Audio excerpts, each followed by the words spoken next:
So if you're thinking about coming to Baku for a weekend, then congratulations, you've made a fantastic choice. In this video, I'm just going to show you an overview of some of the highlights of Baku, things to do, and why it is a fantastic city to visit. So let's take a look. So just behind me, you've got the I Love Baku sign. And in the background, you can see the flame towers. And this is really the centerpiece of the city. You can see them from most parts of the city because they're built on a hill that sort of towers over. You've got the old town over there, which I will show you. And this is just the bay at the moment. This is the bay. You've got a promenade and just loads of beautiful buildings all around. So I'm just walking towards the flame towers, and I've been here for about 3 days. So I'm gonna talk about some of the best things to do whilst you're in Baku. So this is the Caspian Sea, and although it looks beautiful, it is one of the most polluted seas in the world. And you can see that very clearly. The green is the oil. They're drilling for oil in the Caspian Sea. That's where 70% of their oil comes from. So my first day here, I booked a tour with Get Your Guide, and it was Gobustan, which Gobustan is where the mud volcanoes are. So there's only 2 places in the world where we can find mud volcanoes. Azerbaijan is one. I'm not sure where the other one is, but you can see them bubbling just in the middle of the desert, which is quite cool. And it forms part of a tour where you visit 6 or 7 different places. So all of those are good. You can do them separately, or you can do them on a day tour. The day tour is quite long. You've got the Ali Haidar Museum, and I always say that wrong, so let me check. It's the Haidar Aliyev Center. Always say that wrong. Also drive past some really cool oil fields, which is what Azerbaijan is famous for. They are very oil rich, so they're drilling all around the city as well as in the Caspian Sea. You'll also visit the Burning Mountain, which has been burning for centuries and is a pretty cool place. Then you'll get some lunch in quite an interesting place where they've got a live band and you can enjoy some dancing if you wish. After that, you'll visit the Fire Temple, which was a little bit underwhelming, but still interesting for a quick visit. And you'll also visit a famous mosque as well. So there's quite a lot on that day tour. And although you can actually visit them all separately on your own, this tour was just £7 and it was a whole day trip. So I'll drop a link in the description if you want to book it. I would highly recommend it, because it's quite hard to get to some of the places. So other things to do inside the city. If you want to relax and have a nice spa day, you can go to the Fairmont Hotel, which is in the Flame Towers, which you can see just in front of me. It'll be the one on the right. And it's a great place just to relax for the day. They've got an outside pool, which is in the sun, but it's only open in the summer. Even though it looks like summer, we are in October now. It's got an inside spa, and I'm going to post a full video of that separately as well. So look out for that. It's on, well, it should be on the channel by the time you see this. You've also got Four Seasons. They have a spa, which looks really nice. Doesn't look as nice as Fairmont. They did invite me to come and test out the facilities, but they wouldn't let me record.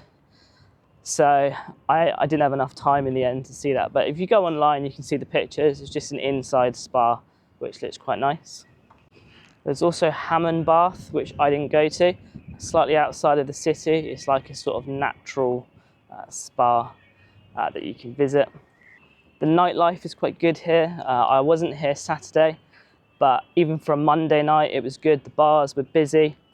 A really good bar to go to if you want cheap local beer is called Road Cafe or Road Pub.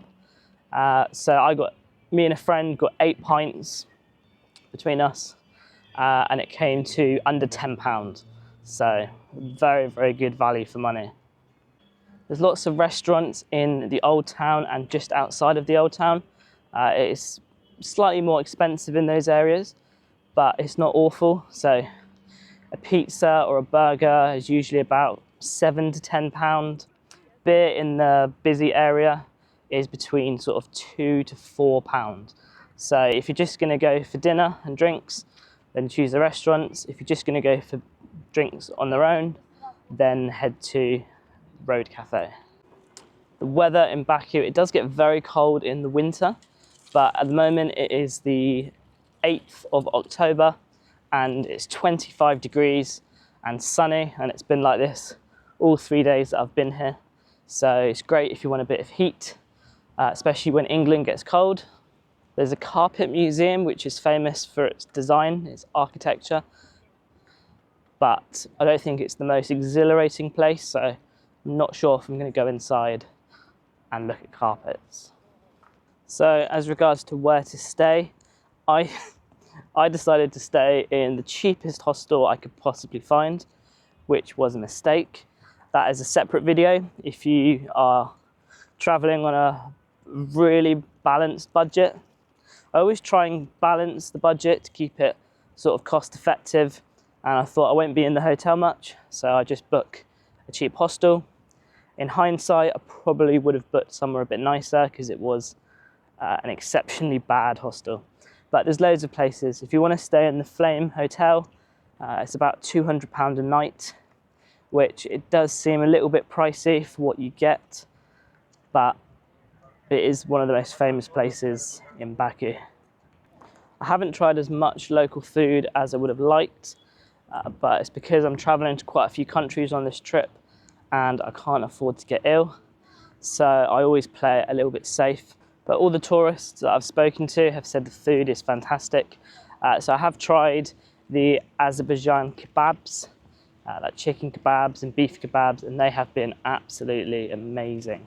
So I would definitely explore the options if you're here and you don't have to get overnight trains and loads of flights in the middle of the night like I do. Then you can just enjoy and try all the different foods.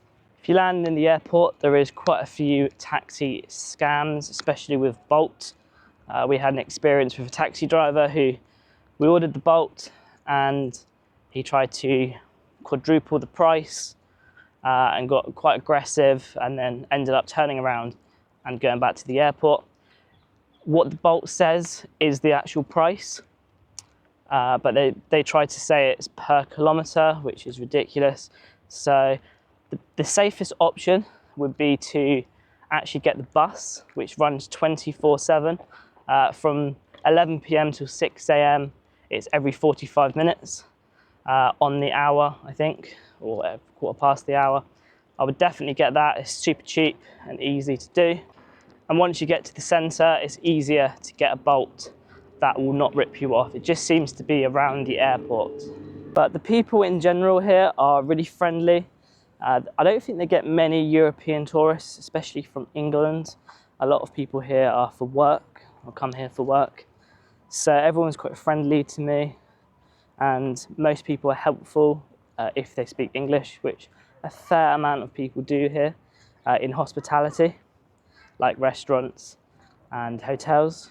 I'm married, but if you're single, I would say this would be a very good place because the women here are very beautiful. And I hope my wife doesn't kill me for saying that, but I've been to a few places and this is probably one of the best for that. The main religion here is Muslim, but they're quite liberal Muslims, so you can drink alcohol. There's not many people that wear like burqas and coverings, not as much as other Muslim countries. So they seem quite balanced here. The flame towers are stunning.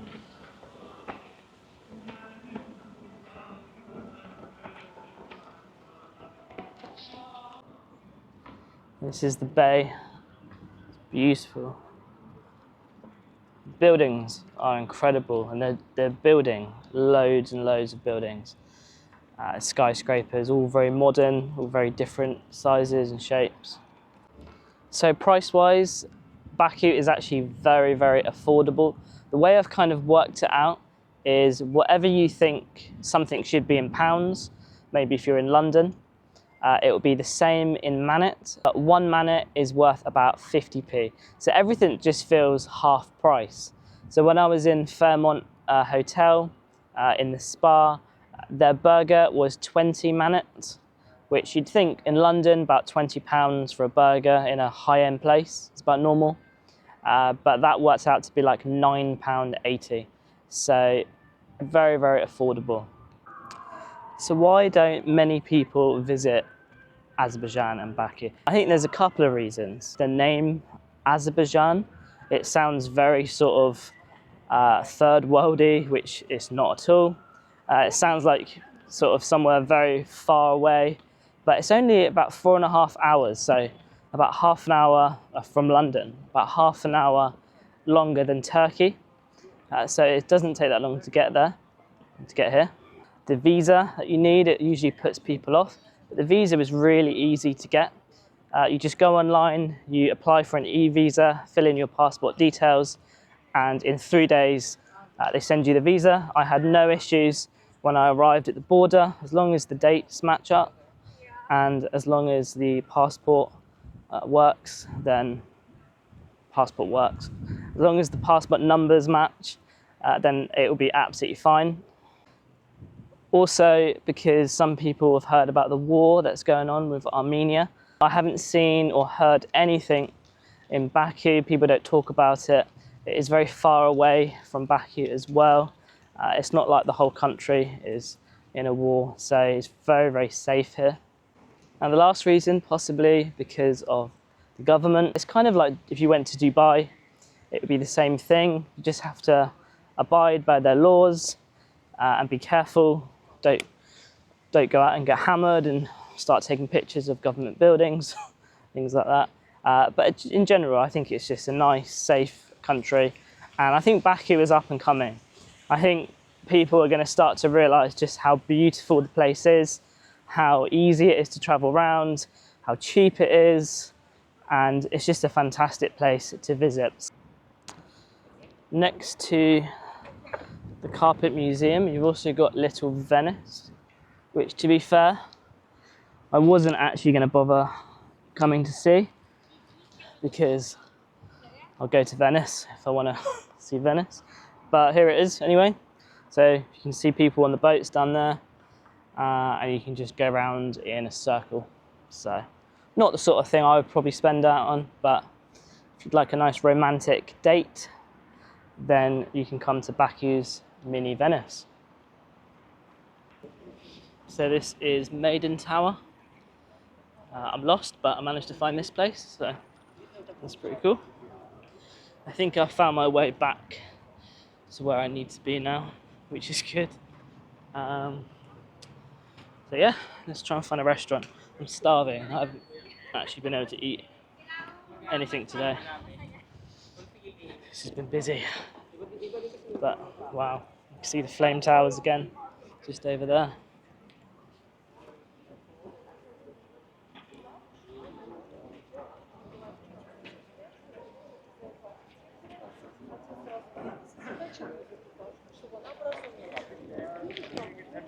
Hi sir, how are you? I'm okay, thank you. Thank you. It's okay, thank you. You too.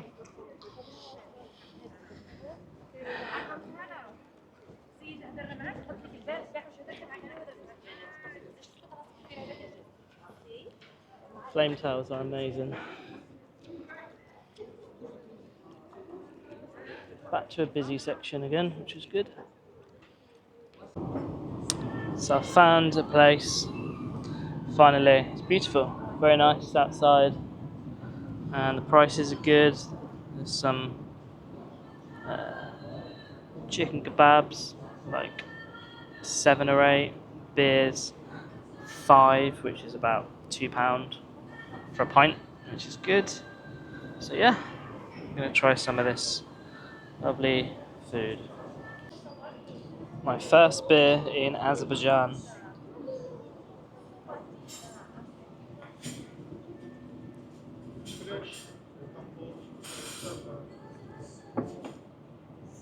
It's actually really good. Very happy. So if you're on the fence about visiting Baku, then make the decision and you won't regret it.